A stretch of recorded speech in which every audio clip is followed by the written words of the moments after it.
Добрый вечер. В прямом эфире программа «Прямая связь», посвященная деятельности органов муниципальной власти республики, развитию муниципальных образований Татарстана.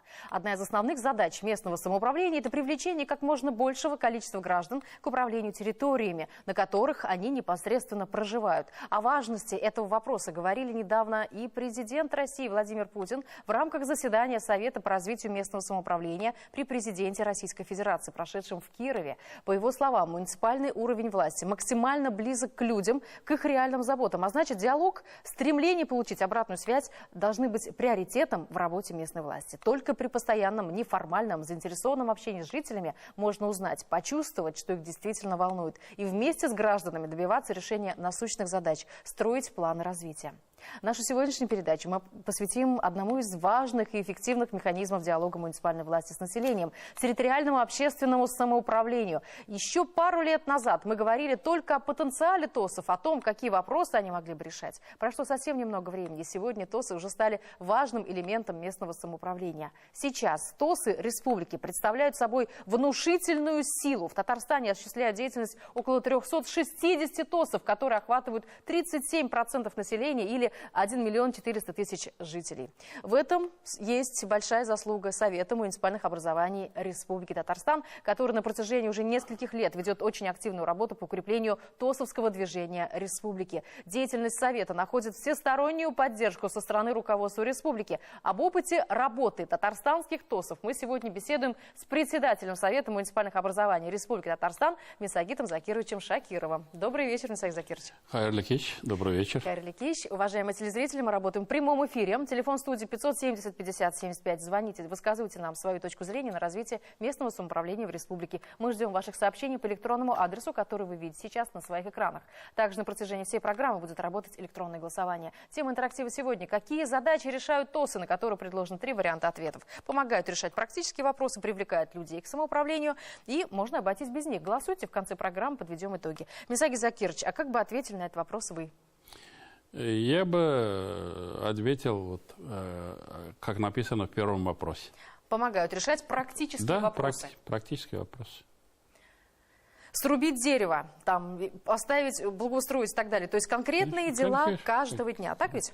Людям же интересны конкретные дела. Судя по данным статистики, ТОСовское движение республики из года в год набирает обороты. Однако, насколько количество соответствует качеству? Мисагит Закирович, как вы считаете, смогли ли возникшие за последнее время ТОСы стать для наших граждан школой самоуправления? То, что ТОСы есть перспективные направления в развитии местного самоуправления как в России, так и в Татарстане, в этом никакого спора сейчас уже в муниципальном сообществе нет.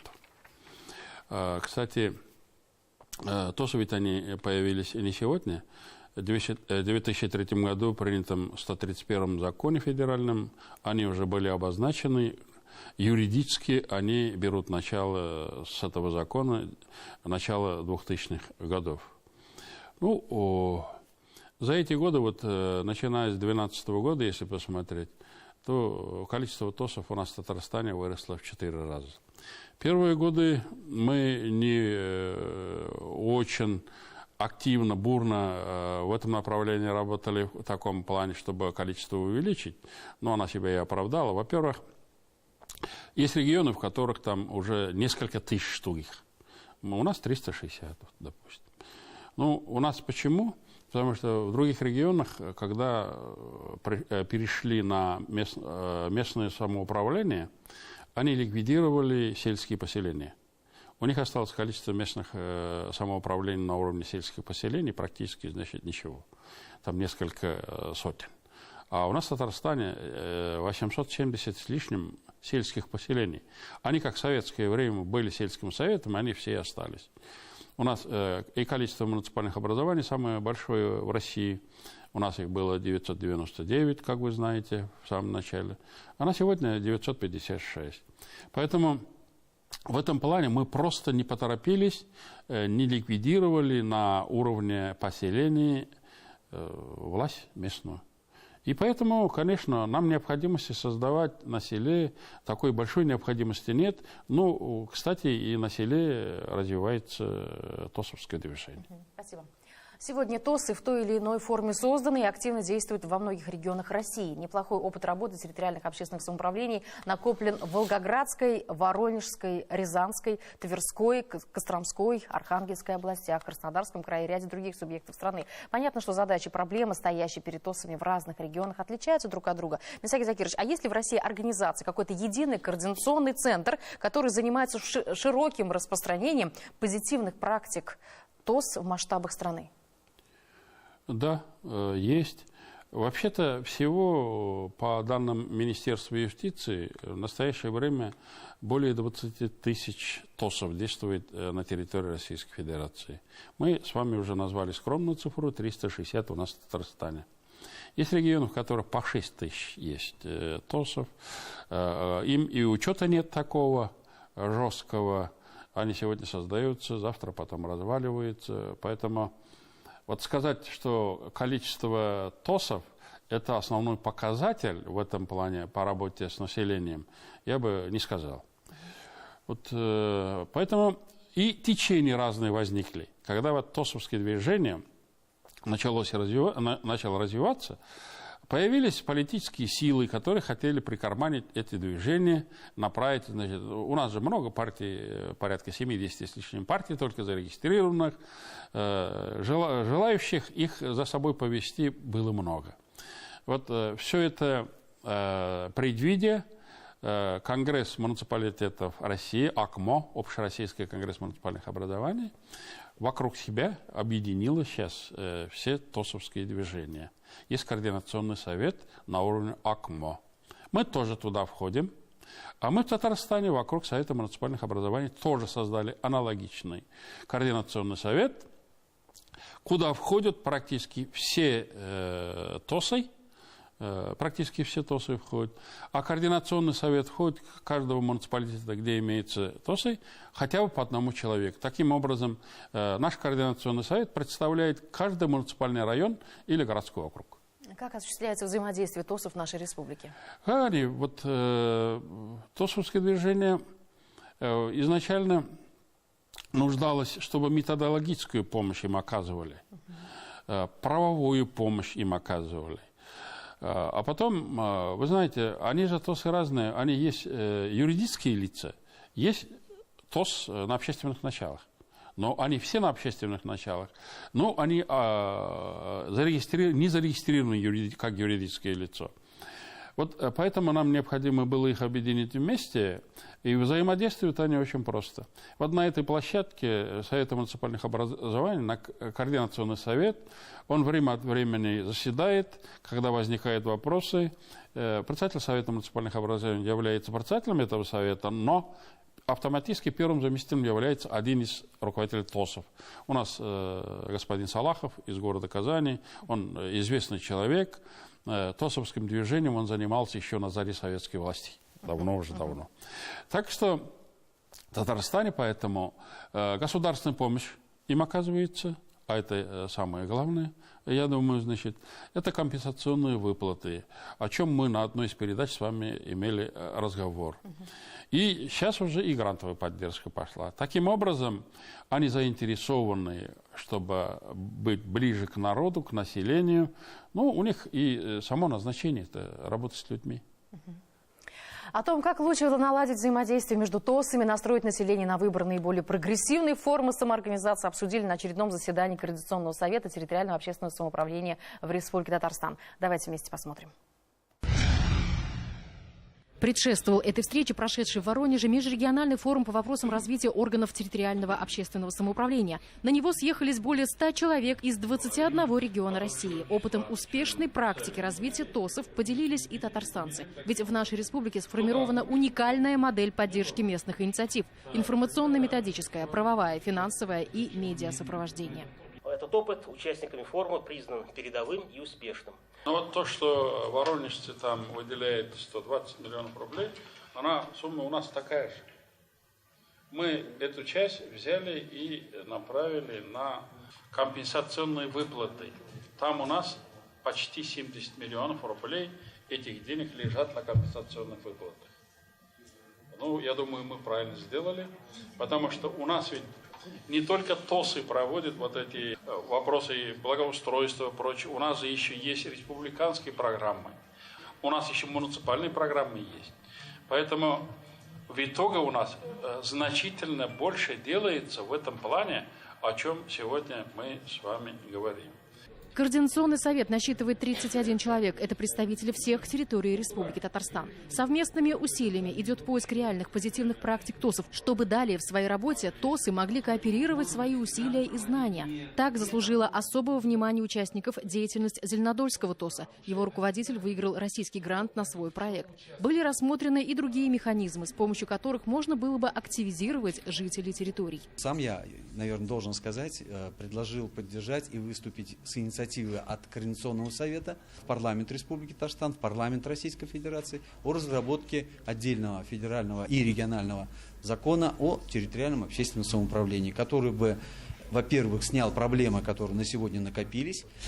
ТОСы формируются уже несколько десятилетий в Российской Федерации, проблемы действительно накапливаются, и они могут быть разрешены сначала в российском законодательстве, потом в Татарстане и уже на практиках местных самоуправлений. Само название совета «координационный» подразумевает координацию, то есть координировать свои действия, находить решения. Так, по итогам заседания единодушно было принято организационное решение. Это чтобы действующие 3 года при поддержке президента Республики Татарстан, гранты Республики Татарстан на лучший ТОС проходили не летом, и реальное финансирование в конце года происходило уже трудно, а происходили в первом квартале соответствующего года, и с 1 апреля могли ТОСы уже реализовывать, победители могли реализовывать выделенные ресурсы. Это вот конкретное координационное предложение, которое сегодня было выработано и принято в протокол. Уважаемые телезрители, мы работаем в прямом эфире. Телефон студии 570-50-75. У вас есть уникальная возможность прямо сейчас задать вопрос гостю нашей студии. Мы ждем ваших сообщений по электронному адресу, который вы видите сейчас на своих экранах. Также на протяжении всей программы работает электронное голосование. Тема интерактива сегодня: какие задачи решают ТОСы? На этот вопрос представлены 3 варианта ответа. Мы видим результаты. Лидируют 1 и 3 одинаково. Посмотрим, как распределятся ответы в конце программы. Голосуйте. В конце программы подведем итоги. У нас есть телефонный звонок. Добрый вечер. Представьтесь, пожалуйста, откуда вы? Алло. Здравствуйте. Оксана. Здравствуйте, Оксана, слушаем вас. Здравствуйте. Здравствуйте. Оксана. Да, однозначно очень хорошо, что муниципалитет и государство поддерживают гражданские инициативы на местах. Но, может, все-таки не стоит так тесно сближать администрацию с общественными организациями, ну и с ТОСами в частности. Не станет ли потом наша активная общественность бюрократичной? Так, спасибо. Может быть, не стоит так сближать? Хороший вопрос, я вам скажу. Очень острый, не всех задерживать. Да. Ну, знаете, не приведет ли к бюрократизации? давайте не станем больше католиками, чем Папа Римский. Вот мы в своей свободе не знаем пределов, границ. Во-первых, они не могут никак забюрократизироваться тут по простой причине. Их же никто не назначает, это вы избираете их. Вы их определяете руководителями, вы их и меняете, когда эта необходимость есть. Поэтому они служат прежде всего, населению, которое их определяет, назначает. А с другой стороны, без никакой, если помощи, мы их оставим с вами. Вот не все население сегодня в материальном плане, так скажем, может выносить свою лепту для развития ТОСовского движения. Ведь все материально. Просто так, если на бумаге, чтобы считал ТОС, это можно организовать. А если вы хотите реальных дел, это же все требует затрат определенных. То есть нужно быть активным, нужно проявлять себя, нужно контролировать работу властей. И не только, и тут материальная сторона есть. Если детскую площадку вам надо делать, это деньги. Если вам, кому-то там живут малообеспеченные, прочие инвалиды, там больные, им надо помочь этой семье. Это кто-то, в больнице лежит, к нему надо идти на помощь, это что ж деньги. Если, они не будут иметь ни грантовой поддержки, ни компенсационных выплат, он долго не протянет, этот человек. Он скажет: товарищи, все, спасибо вам за доверие, вы же сами продолжайте дальше.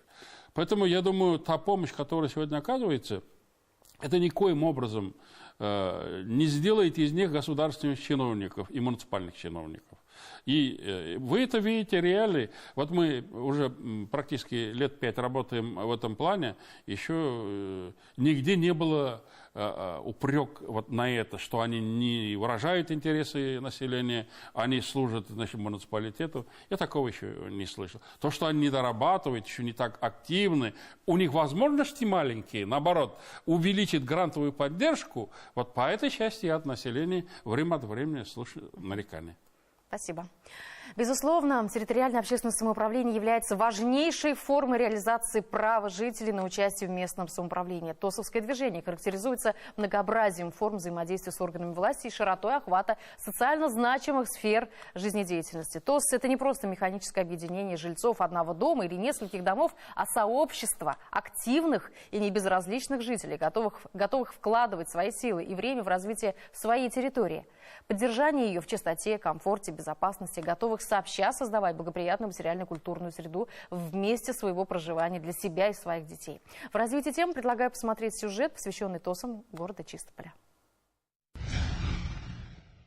Починить трубу в подвале, организовать детскую площадку и даже устроить на работу для руководителей чистопольских ТОСов решать такие вопросы – дело привычное. Для каждого ТОСа основная задача – обеспечение условий для комфортного проживания горожан на конкретной территории, а значит, качественное изменение жизни чистопольцев, совершенствование системы местного самоуправления во всех ее аспектах. У нас появились спортивные площадки. Это окраина города. На окраине города появились детские площадки, которые уже функционируют. Сейчас у нас в нашем микрорайоне обещают в плане даже построить детский сад и школу. Благодаря тому, что мы выиграли конкурсы 2 года подряд, мы на эти деньги построили 3 площадки детские, а на последний конкурс сейчас хотим благоустроить памятникам защитникам Родины и сквер, покинутый сквер, где там находится 24 липы, очень таких старых, хороших, и сделать зоны отдыха для жителей микрорайона, но он еще там будет как бы со спортивным уклоном. Высокую оценку эффективности развития микрорайона получил и ТОС поселка Часовщиков. Мы выиграли грант, республиканский грант по лучшим территориальным общественным советам. Мы взяли первое место, а именно 665 тысяч рублей, которые будут направлены на благоустройство нашего микрорайона. Руководитель 6-го ТОСа Мария Есипова считает, что каждый микрорайон должен иметь свое неповторимое лицо. Уже сложившимся здесь добрым традициям, масштабной кружковой работе, набирающей популярность группе здоровья, а также грандиозным выступлением народного вокального ансамбля «Дубравушка» были разработаны оригинальные проекты по благоустройству этой территории. Подали заявку в различные республиканские конкурсы и выиграли. В общей сложности, участвуя в конкурсах, в поселок пришло около 2 миллионов рублей чистыми деньгами.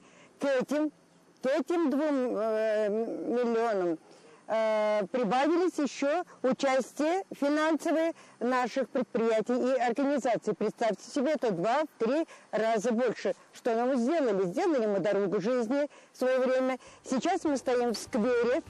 Сквер любви и согласия, построенный чисто на грантовские деньги с участием наших руководителей, который стал любимым местом. Это место было болотистое. Здесь мы не могли пройти к остановке. Сегодня посмотрите, это любимое место молодежи, мам с маленькими детьми, пожилых людей. Поддерживают такие ТОСы руководители чистопольских предприятий, бизнесмены и местные депутаты. Наше предприятие находится в этом микрорайоне, мебельной фабрики, так что поэтому приходится принимать самое активное участие в его развитии, в его благоустройстве. Буквально за 2 года мы этот сквер, как говорится, до ума довели. И вот сейчас это действительно самое красивое место в этом микрорайоне, где наши жители, особенно молодежь, бабушки, мамы с детьми, с колясками постоянно находятся здесь. При ТОСах созданы у нас молодежные советы, созданы клубы по интересам. За только 2017 год у нас было проведено более 200 средников и субботников. Люди выходили с удовольствием, помогали очищать наш город И появилось у нас даже такое новое экологическое движение «Эко-Хантер». Они сами объединяются, сами находят места, видят места, где нужно провести благоустройство, и сами там убираются. Это сотни мешков с мусором они вывозят на свалку и остается чище в нашем городе. Мисаги Закирович, как бы вы в целом оценили роль ТОСов Чистополя в повышении социальной активности граждан города в решении местных проблем? Оценил бы, конечно, положительно. Я недавно у них вот был день пожилых людей, ТОС часовщики. Знаете, я вообще поразился. Вот люди, которые вроде бы должны лежать на печи, там, смотреть телевизор, а эти люди такой концерт там закатили своим землякам. Более 40 человек, хор ветеранов, они спели такие песни. А потом выставку организовали. А оказывается, раньше у них была земля. Когда часовой завод там был, была определенная площадь земли вот у этого общественной организации. А сейчас они, поскольку уже эту землю, значит, они бросили, каждый из них в огороде у себя что выращивает, они вот из этих продуктов организовали выставку. И вот там есть поэтесса местная, она стихи пишет, художница есть местная, она, значит, там показывает, выставку картин организовали от местной художницы. Они полноценной жизнью живут.